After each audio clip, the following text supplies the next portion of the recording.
संघ तख्त फौज प्रणाम।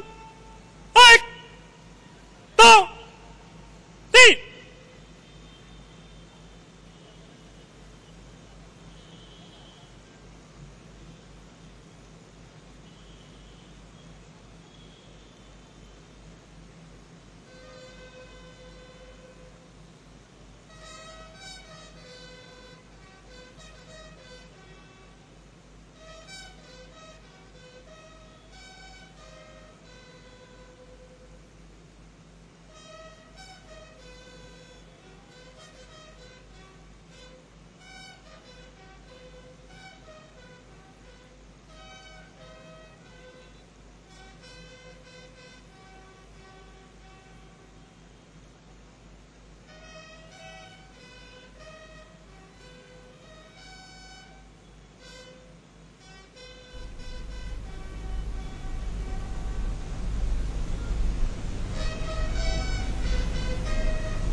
स्वस्थ।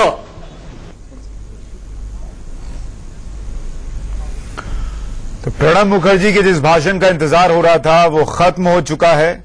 उन्होंने भारत का जो इतिहास रहा है उसके बारे में विस्तार से बताया और साथ ही ये कहा कि इस देश में विविधता में एकता रही है और वही रहनी चाहिए। हैप्पीनेस इंडेक्स का उन्होंने जिक्र किया कि देश बहुत तरक्की करे, लेकिन अगर हैप्पीनेस इंडेक्स में हम पीछे हैं, खुशियों के मामले में पीछे हैं, तो उस पर विचार करना चाहिए और सबको साथ लेकर चलने की उन्होंने बात की। हमारे साथ कुछ खास मेहमान बने हुए हैं। N K Singh senior journalist, Arvind Mohan senior journalist, Sanjeev Nayak senior editor Sanjay गार्डियन और समीर चौगांवकर हैं हमारे साथ आरएसएस विचारक। तो पहले मैं सबका एक एक रिएक्शन ले लूं। पहले पत्रकारों का लेता हूं, फिर समीर जी आपके पास आऊंगा। एनके सिंह सर, अगर आपसे शुरुआत करें, इस भाषण का बहुत इंतजार था, आपका एनालिसिस छोटा सा क्या है जो आपने सुना? बहुत अच्छा भाषण था और इसमें उन्होंने टॉलरेंस या इंटॉलरेंस का 2-3 बार जिक्र किया, एक संकेत था। लेकिन मुझे लगता है कि जब दोनों के भाषण को देखेंगे, सरसंघ चालक के भाषण को और इनको, तो कोई बहुत अंतर नहीं था। 4 बार विविधता में एकता की बात सरसंघ चालक ने कही, प्रणव दादा ने इंटॉलरेंस को कहा। एक डॉक्ट्रिन नया जो दिया, कॉन्स्टिट्यूशनल पैट्रियटिज्म, ये एक नया वो था। शायद वो मैसेज था कि हम जो नेशनलिज्म है इसको और संवर्धित करके पैट्रियटिज्म तक ले जाएं और ये पैट्रियटिज्म जो हो वो संवैधानिक हो। कॉन्स्टिट्यूशनल पैट्रियटिज्म से उनकी मुराद शायद ये थी कि जो इंटॉलरेंस का एक अंश है नेशनलिज्म के नाम पे, शायद उसको रीडिफाइन करने की जरूरत है। इसमें कुछ विवादित आपको नजर आया? जी, अगर आप उसको गहराई से सोच, देखिए विवाद नहीं था, लेकिन एक मतभेद का तो अंश बहुत साफ नजर आया कि लगातार उन्होंने जोर दिया, नेहरू का जिक्र किया, नेहरू से लेकर नीचे तक आए कि हमारा नेशनलिज्म, नेशन और पैट्रियटिज्म तीनों को एक्सप्लेन किया उन्होंने और बड़ी लंबी हिस्ट्री बताई। लेकिन जो पर्पस था उनके कहने का वो ये था कि मेरे ख्याल से अगर हम ये विविधता में एकता रखेंगे, डाइवर्सिटी के साथ ही इसकी खूबसूरती भी है, जो सरसंघ चालक ने भी कहा। लेकिन यहां पे आके उन्होंने जो एक वेरिएशन किया वो ये था कि कॉन्स्टिट्यूशनल पैट्रियटिज्म ही हमारा ध्येय होना चाहिए। अरविंद मोहन जी, देखिए, संघ प्रमुख ने पहले काफी चीजें गाइड कर ली थी कि क्या क्या हो सकता है इनके भाषण में, उसको कैसे स्वयंसेवकों पर उसका असर ना आए, ये पहले कर लिया था। इसके बावजूद जो नेशनलिज्म और विविधता में एकता की बात वो कर रहे थे और जिसमें बहुसंख्यकों की खास जिम्मेवारी का जिक्र हेगड़ेवार के भाषण से वो निकाल के ले आ रहे थे, वो चीज प्रणब मुखर्जी के बयान में नहीं था। बड़े हिसाब से उन्होंने नेशनलिज्म, पेट्रियटिज्म कहा, लेकिन जो इनके कह रहे हैं वो बात उन्होंने मुझे लगता है नई कही कि जो हमारा नेशनलिज्म अब का होगा, पेट्रियटिज्म होगा, वो कॉन्स्टिट्यूशन के दायरे में होगा। और जो कुछ पहले भी मैंने कहा था कि वो ऐसी भूल शायद नहीं करेंगे कि यहाँ खड़े होकर कुछ उपदेश दें कि संघ ये बदल ले, ये काम न करे, वो न करे। लेकिन ये अगर लाइन वो थोड़ी अलग संघ से दे रहे हैं यहाँ, तो ये अपने आप में महत्वपूर्ण है कि संविधान, तिरंगा, इनका आदर करना चाहिए, ध्वज नमस्कार और इसका की प्राथमिकता अगर रहेगी तो वो कहीं न कहीं मुश्किल। संजीव जी, नहीं, मुझे ऐसा कुछ नहीं लगा कि उन्होंने कोई नसीहत दिया या उससे बहुत कुछ अलग कहा। प्रणब दा ने आज जो कहा, उनका जो हमेशा का ट्रेडिशनल लाइन है, उसी पे वो टिके रहे। उन्होंने पहले जो कहा है उससे कुछ अलग नहीं कहा। कॉन्स्टिट्यूशन में पैट्रियटिज्म के बारे में कांग्रेस पहले भी बोलता आया है और उसको उन्होंने कल्चरल नेशनलिज्म के अगेंस्ट उसको खड़ा करने की कोशिश किया है, लेकिन इससे कोई बहुत बड़ा डिस्प्यूट खड़ा हो जाता है। उन्होंने कोई बहुत बड़ा अपने ट्रेडिशनल लाइन से कुछ अलग हटके कुछ बोला, संघ को कुछ नसीहत दिया, ऐसा मुझे कुछ नहीं लगा। ठीक है, समीर जी। देखिए, संघ प्रमुख का पहले भाषण हुआ, संघ प्रमुख ने जो भाषण में कहा मोरलेस, उसके बाद प्रणब मुखर्जी ने उसी भाषण को मोहर लगाई है। संघ प्रमुख के भाषण में और प्रणब मुखर्जी के भाषण में कहीं विरोधाभास नहीं था, दोनों के भाषण में एक ही था। संघ की बात जो है वही प्रणब मुखर्जी ने कुल मिलाकर बात कही है। संघ सबके साथ काम करना चाहता है, अंतर्गत प्रणब मुखर्जी ने भी इसी बात का जिक्र किया है। ठीक है, एनके सिंह साहब, मुझे एक बात बताइए कि प्रणब मुखर्जी किसके बीच बोल रहे थे, ये हमें ध्यान रखना होगा। और वो बोल रहे थे उन स्वयं सेवकों के बीच जिनमें बहुत सारे युवा थे जो कि आज पास हुए होंगे। उनके बीच खड़े होकर जब वो ये कहते हैं कि हैप्पीनेस इंडेक्स के बारे में सोचना चाहिए, और फिर वो एक श्लोक याद दिलाते हैं जिसमें वो ये याद दिलाते हैं कि राजा का सुख प्रजा के सुख में है, यानी एक तरीके से सरकार पर इशारा कर रहे थे वो। बड़ा अच्छा बारीक आपने ये कमेंट किया है। मुझे समझ में नहीं आता कि क्यों ये स्पष्ट ये मैसेज नहीं दिखाई दे रहा है। बड़ा स्पष्ट था उनका, राजा के लिए भी था, और जो वाकई हम लोगों ने जब पार्लियामेंट कवर करते थे तो रेगुलर हम लोगों के नजर में आता था, इतना कॉन्स्पिक्युअसली वहां लिखा हुआ है। और दूसरा जो उन्होंने कहा, मैसेज बहुत साफ था कि उन्होंने एक बड़ा अच्छा सेंटेंस कहा था, आइडियोलॉजिकल फ्यूजन। ये सबसे बड़ा हमारा इस समय जरूरत है, ideological fusion of various identities, ideological fusion and fusion of various identities. पहचान समूह जो आपने क्रिएट किए हैं उनका भी फ्यूजन होना चाहिए। मैसेज बहुत साफ था। और हैप्पीनेस इंडेक्स जो कहा उन्होंने, ये बड़ा फेमस है।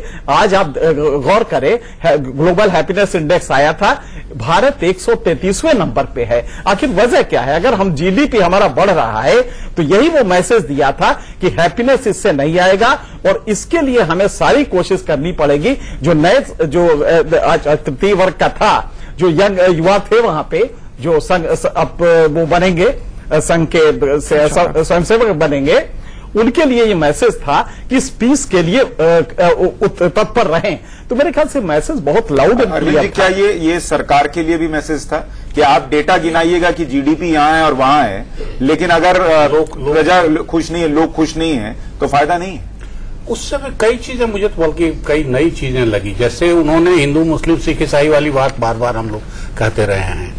उन्होंने एंथ्रोपोलॉजिकल डिवीजन जो हिंदुस्तान में है 3, उनका भी जिक्र किया कि किस तरह से हिंदुस्तान इतने सारी विविधताओं को समेटे।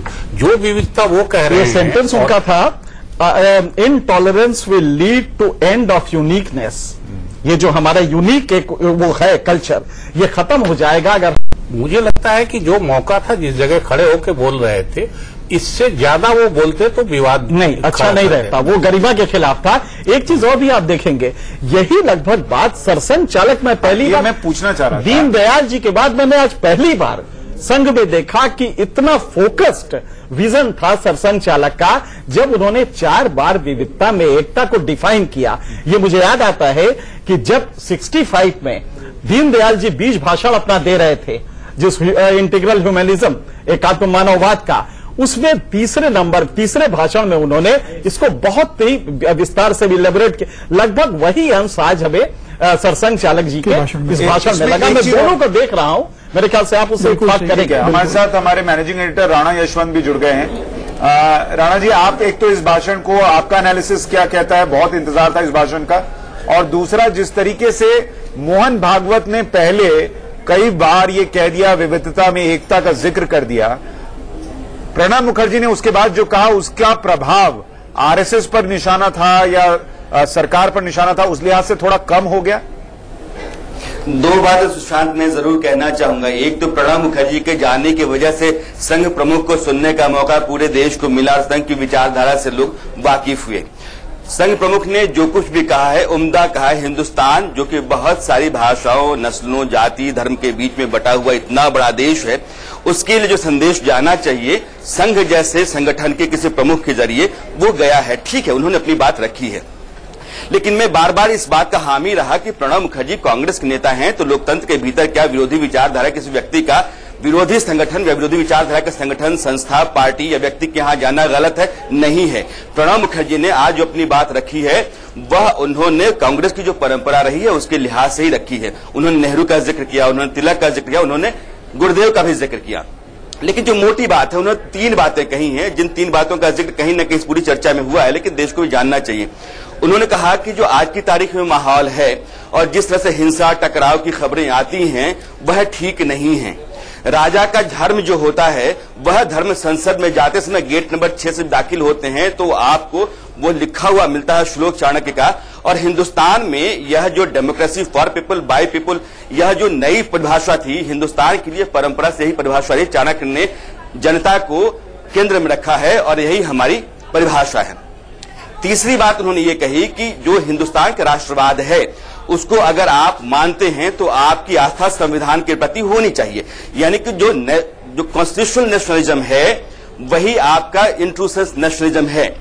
तो आप जो पैट्रियटिज्म का जिक्र किया कि कॉन्स्टिट्यूशनल पैट्रियटिज्म इज नेशनलिज्म, और मुझे लगता है कि संविधान जो कहता है वो यही कहता है कि तमाम भाषाओं, तमाम जातियों, लिंग और कई धर्मों के बावजूद इस देश का हर नागरिक बराबरी का अधिकार रखता है। ठीक है, उसको जीने का अधिकार, एक बात बताइए, समानता का हमारे साथ है। संजीव जी, मुझे एक बात बताइए कि क्या इस भाषण को सुनने के बाद इस वक्त कांग्रेस को अफसोस हो रहा होगा कि हमने बेवजह इतना हंगामा खड़ा किया और शायद जो मोहन भागवत को देश ने आज तक पूरी तरीके से 20-25 मिनट बोलते नहीं सुना होगा नेशनल टेलीविजन पे, आज वो सबको सुनने को मिला और उसमें उन्होंने 5 बार बताया कि संघ जो है वो विविधता में, एकता में विश्वास करता है और सबको साथ लेकर चलने में विश्वास करता है। हाँ, सही बात है कि कांग्रेस वालों को अभी लग रहा होगा कि हमने खामोखा इतना बड़ा बखेड़ा खड़ा किया, उससे संघ को ही सबसे ज्यादा पब्लिसिटी मिली जितना उनको मिलने की जरूरत नहीं थी। उनके अपने परंपरा के हिसाब से किसी दूसरे विचार के प्रमुख व्यक्ति को बुलाना उनके परंपरा के हिसाब से बुलाया था, और मैं सहमत नहीं हूं कि उन्होंने बहुत कुछ अलग कहा। वो अगर किसी और मीटिंग में भी बोलते तो यही सारी बातें करते, और ये बातें करते आए हैं। वो पिछले 30 साल से मैं उनको सुन रहा हूं और उन्होंने, प्रणब ने यही लाइन लिया है, कोई अलग लाइन नहीं लिया। आज अगर किसी कांग्रेस की मीटिंग में भी बोलते तो शायद यही बात करते। वो कहां कुछ उन्होंने ऐसे नसीहत दिया। अब ऐसे लग रहा होगा जिनको आरएसएस इंटॉलरेंट लगता है उनको लगता होगा कि वो कुछ टॉलरेंस की बात करके उन्होंने उनको नसीहत देने की कोशिश की। मुझे तो ऐसा कुछ नजर नहीं आया, मैं बहुत गौर से सुनूंगा। हाँ, समीर जी, इसी बात में मैं बात जोड़ना चाहता हूं कि मुझे लगता है कि संघ प्रमुख का आज भाषण काफी संक्षिप्त था। संघ प्रमुख ने प्रणब मुखर्जी को पूरा स्पेस दिया आज बोलने के लिए, अन्यथा जब तृतीय संघ शिक्षा वर्ग का कार्यक्रम होता है तो संघ प्रमुख लगभग 50 से 60 मिनट तक भाषण बौद्धिक देते हैं। आज पहली बार है कि वो काफी कम समय उन्होंने बोला है। और अच्छा, मुझे थोड़ा सा एक चीज और बता दीजिए, 2 सवाल को जवाब दीजिए। एक तो क्या ये संघ के लिए फायदे की बात हो गई, इतना विवाद हुआ सर, मोहन भागवत को पूरा देश सुनता रहा, और दूसरा ये कि क्या अमूमन जब वो बोलते हैं, क्योंकि आप सुनते होंगे हर साल, क्या वो इतनी ही दफा विविधता में एकता का जिक्र करते हैं जितना उन्होंने आज किया? संघ प्रमुख सच बताइएगा, मैंने सुना नहीं है इसलिए आपसे पूछ रहा हूं। नहीं, मैं आपको स्पष्ट बता देता हूं कि संघ प्रमुख का भाषण जो रहता है बहुत दिल से सहज, सरल और साफ भाषण रहता है। वह सरकार को भी कई बार समझाइश देते हैं, संशयों को देते ही हैं। प्रणब मुखर्जी हैं, इसका बहुत प्रभाव नहीं रहा होगा कि प्रणब मुखर्जी हैं इसलिए मुझे इस तरह का भाषण देना है। संघ प्रमुख को जो बोलना है उन्होंने वो मैसेज दिया, और ऐसा नहीं कि पहली बार संघ प्रमुख को पूरा देश सुन रहा है। दशवें के दिन संघ की स्थापना का जो कार्यक्रम होता है नेशनल टेलीविजन पे पूरा भाषण इस तरीके से मुझे नहीं याद है, हो सकता हुआ हो, शायद मैं नहीं जानता। हाँ, कार्यक्रम होता रहता है, लेकिन आपने वो नहीं बताया विविधता में एकता 4-5-6 बार इस तरीके से आता था पिछले भाषणों में। हाँ, पहले भी आ चुका है। पिछले तृतीय संघ शिक्षा वर्ग का भी जो मार्च में कार्यक्रम हुआ था, तृतीय संघ शिक्षा वर्ग तृतीय संघ शिक्षा वर्ग का नहीं, अखिल भारतीय प्रतिनिधि सभा की बैठक हुई थी मार्च में संघ की सर्वोच्च बॉडी की। उस बैठक के बाद भी संघ प्रमुख ने जो स्पीच दिया था अपने सदस्यों को, कार्यकारिणी के बैठकों को, उसमें भी उन्होंने इस बात का जिक्र किया था। ठीक है सर, छोटा सा ब्रेक लेना है। शमशेर भी हमारे साथ जुड़ गए हैं जो नागपुर में मौजूद हैं, आरएसएस मुख्यालय में जहां पर ये भाषण हो रहा था, उनके पास भी चलेंगे। सारे मेहमान हमारे साथ बने हुए हैं। छोटे से ब्रेक के बाद मेरे सहयोगी आंचल इस चर्चा को आगे बढ़ाएंगे।